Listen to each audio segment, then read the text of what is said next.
Recebi uma pergunta aqui do WhatsApp, do Adson Cândido. Acho que até você falou um pouco sobre isso já. Ele é amigo meu, antes eu falei que você ia vir, que ele mandou lá. Ele assim, pergunta pra ela sobre as denúncias falsas, né? Ele é homem pensando nisso, lógico. Tudo indica que a quantidade de denúncias falsas feitas contra mulheres prejudicam não só as vítimas reais, como também punem inocentes.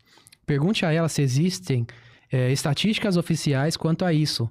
Quais são e se existem movimentos não só para conscientizar as mulheres para não fazerem isso, mas também o motivo das punições para denúncias falsas serem leves se comparadas a punições que seriam dadas caso a agressão fosse real. Você falou um pouco sobre isso já, mas com relação a pena, de aumentar a pena, talvez, conscientizar, né? Não, a gente tem estatística, quem faz essa estatística no estado de São Paulo é um relatório do Ministério Público. Eles fazem, o CNJ também faz, todo ano eles estão disponíveis, eu não vou me lembrar o nome. É aquele que sai uma vez por ano? Sai uma vez por ano, do Ministério Público e do CNJ tem bastante, eles têm os protocolos, né, de julgamento com questões de gênero.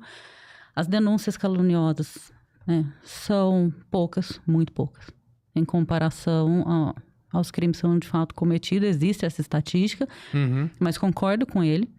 Isso tem que ser combatido veementemente, tanto do ponto de vista do inocente, que, óbvio, não merece ser condenado por um crime que ele não cometeu, e do ponto de vista do movimento, da necessidade da proteção da mulher, porque uma vítima dessa descredibiliza centenas de vítimas que, de fato, sofreram violência. Centenas, milhares. Sim. É aquela questão, né? Se tudo é assédio, nada é assédio, então. E é tão grave porque tira o foco do problema, né? Sim, sim. E acaba também por colocar, né? Dependendo do julgamento, colocar para ser inocente. Banaliza a causa. Porque quando começa a entrar em picuinha, em coisinha, como você fala, assédio, gente, calma. Vamos focar no que é mais importante ser resolvido agora, que são as violências reais, as pessoas que estão em situação de risco físico, principalmente. E depois a gente vai discutindo as normas de conduta sobre outras coisas. É isso que eu tenho a dificuldade de ser muito moderada. Gente, eu não sou moderada. Eu só acho que a gente tem que olhar... Com prudência. Com prudência e com realidade. Não adianta eu virar para um agressor de mulher, um cara que estupra, que bate, que ameaça com arma, com faca, e explicar para ele que ele tem que, sei lá... não dar um tapa na bunda dela, desculpa a palavra, gente, mas assim, não adianta, você tem que primeiro conscientizá-lo que aquela pessoa é um ser humano, não é propriedade dele, uma pessoa com sentimentos, né? Depois que ele não pode bater errado, bater na coleguinha. Não tem como você chegar, a gente tem problemas mais graves do que essas discussões de internet, isso banaliza, tanto que eu não me recuso a usar a palavra empoderamento feminino, eu me recuso. Que ficou tão banalizado que eu não sei se empoderamento feminino é a mulher sair de biquíni na rua, a mulher ficar em casa com roupa recatada, se é a mulher que ganha dinheiro, se é a mulher que resolve ficar em casa. Ela tá se empoderando como? Eu acredito que sim, tá se empoderando do jeito que ela acha melhor. É viver a vida que ela escolheu. O importante é isso. Mas a palavra tá tão banalizada que eu não quero mais usar. Sim. Eu não quero. Banaliza a causa. O termo foi sequestrado, né? Banaliza a causa. Essa questão, quando tudo começa a virar militância, por mais que eu ache interessante a gente discutir, debater, todos esses temas têm que ser debatidos, a violência psicológica, a violência moral, todo tipo de violência sexual, mas assim, a militância excessiva, o que acontece? Você vira para vocês, qualquer homem. Você é a favor de alguém que agride a mulher? Nunca, jamais. Eu nunca ouvi um homem falar, tem que apanhar mesmo. Pelo menos não na minha presença. Ninguém nem é doido, que ainda não existe Zé da Penha. Mas...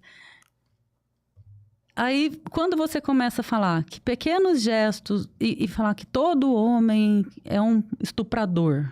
e o homem tem na cabeça... potencial, né? Potencial. Você ofende o cara. Claro. Ele já não se coloca num lugar de receber aquela fala. Porque para ele... o estupro é aquele cara que vai pegar uma mulher que não ali na rua, botar uma arma na cabeça dela e ele não se enxerga assim. Então, eu acho exagerado. Porque, tecnicamente falando, para você cometer um estupro, você tem que ter violência ou grave ameaça.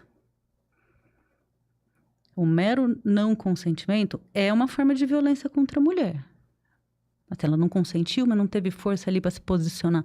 É uma forma de violência, mas não é necessariamente um estupro. O estupro tem uma carga muito pior do que isso, até para a própria vítima. O que eu tô falando é polêmico, tá, gente? Eu sei que eu vou... Não tirem isso de recorte. Eu morro de medo de falar isso e tirarem o viés e parecer que eu tô dizendo que não é o caso. Mas não é isso. Então, assim, tem que... Mas dá a devida atenção pro problema... Os dois são problemas, só que um vai gerar um problema muito maior. Existe uma questão pedagógica que tem certos comportamentos masculinos que hoje não são mais tolerados. Não são mais. 2024, gente, ninguém quer mais ouvir piadinha machista. Ninguém quer. Mas adianta eu me levantar numa piadinha machista e fazer um discurso do estupro? O cara fez uma piada. Ele não estuprou ninguém. Então, assim, tem que ter um caráter pedagógico. Falou, mano, não tá legal esse tipo de comentário. Já deu, né? Faz piada com outra coisa. Então, assim, banalize. E do outro lado também, porque você cria uma resistência, que eu chamo de lógica dos efeitos perversos. Você consegue um avanço aqui, só que você não vê a consequência ruim que esse avanço vai trazer. Quando veio as proteções do direito de maternidade, esse tipo de coisa, o povo vai parar de contratar mulher, e por um período de fato aconteceu isso. Porque tem a garantia, então tem que... Como as mulheres votam há pouquíssimo tempo, as mulheres tiveram seus direitos reconhecidos como cidadãs, como pessoas, sem pedir autorização do marido para poder trabalhar há pouquíssimo tempo. A gente tinha até o Código de 16, o Código Penal, um monte de coisa absurda, retrógrada. Não faz 50 anos que a gente está se livrando disso. Não dá para esperar que a mentalidade do planeta inteiro mude nesse contexto. Então, eu vejo que a violência, ela traz... A violência não... É claro que teve um momento de ser... Mas, né, quando elas estavam sufragistas, né, pedindo o direito a voto, uma coisa mais... Mas hoje, eu acho que como a gente está enfrentando muita resistência aos movimentos feministas, muita resistência, talvez seja a hora de ter uma comunicação melhor. E menos violenta. Assim, menos essa coisa de... Se a gente continuar colocando os homens no papel de inimigos no mundo, o estuprador em potencial, o cara agressivo sempre o tempo todo, e não tentar... Sempre a reação vai ser essa. Não, mas eu não sou isso. Eu não sou esse cara. Meus amigos não são esse cara. Então, eu não entendo o seu discurso. Tem que ter uma... leva uma repulsa pro movimento. Leva uma repulsa pro movimento. Você vira e fala assim, não, porque eu sou feminista. Nossa, Carol, não fala isso. Vão achar que você é militante. Não, mas você tá de saia, você não é feminista? Gente, feminismo não é isso. Não é isso que estão pregando que é. Não é.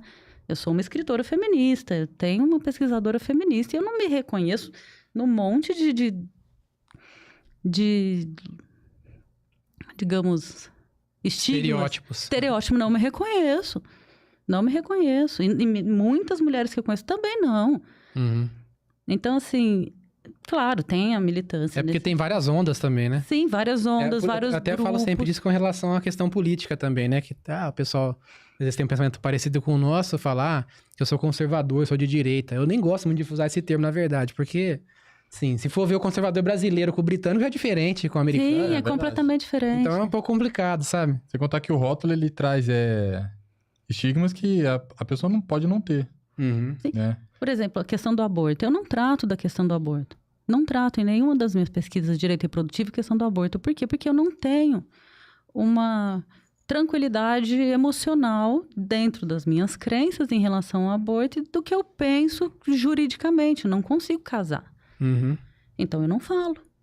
Eu não sei a resposta. Dentro de mim, eu não sei, nem como pesquisadora, nem como mulher, nem como mãe. Não sei a resposta. Não é um tema que me agrada. Não gosto. Certo. Não gosto de ouvir falar, fico triste. Mas, ao mesmo tempo, tento nunca julgar a mulher que está nessa situação. Porque eu não sei, não estou na pele dela. O meu filho foi amado, concebido, no amor recebido como uma bênção. Mas eu posso falar por outras mulheres que passam uma vivência completamente diferente? Não posso. Então, não me abstenho. Sobre essa questão do aborto, eu não falo. E não falo, não pesquiso, não estudo. Eu deixo para para outras pessoas, não me manifesto. Mas o que eu penso, assim, acho que está na hora de um diálogo um pouco mais participativo, um pouco mais... Equilibrado, brando. Claro, tem situação que você precisa pôr o pé na porta, que é o caso da violência física da Maria da Penha. Tem que fazer, mete medida protetiva mesmo e...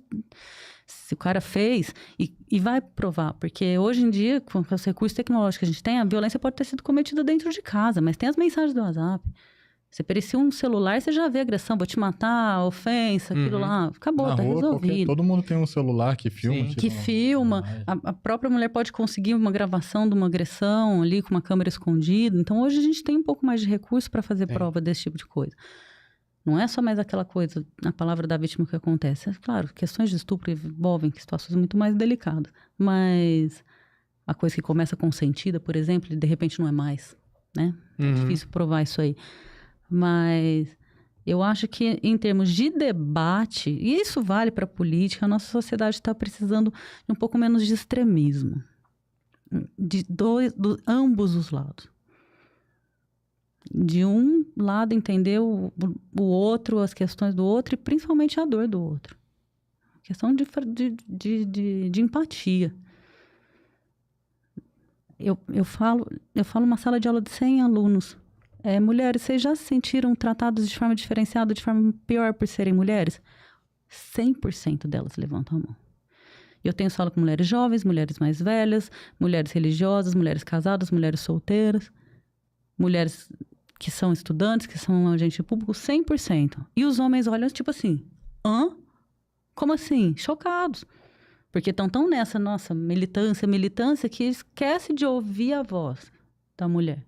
Eu acho que o problema é que é o seguinte, existe um grupo de pessoas que usam, né, esses movimentos com uma forma de controle social. Né, sim. para imputar a sua ideologia. Então, sequestra uma pauta que realmente é importante, que realmente deve ser falada, e acaba deturpando essa pauta, né? Colocando coisas que não deveriam existir, né? Não deveriam estar ali, e acaba tirando a voz daquelas pessoas que realmente fazem um estudo sério. Que realmente querem resolver o problema.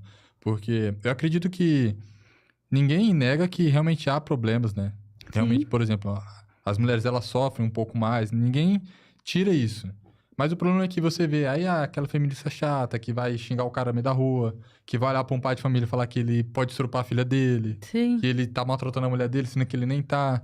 Então, assim, esse tipo de coisa acaba tirando o foco do problema real. E gera uma reação negativa de quem deveria estar escutando. Porque você tá sendo acusado de uma coisa que você não fez, automaticamente você fica na defensiva. Você não vai mais escutar o resto do discurso.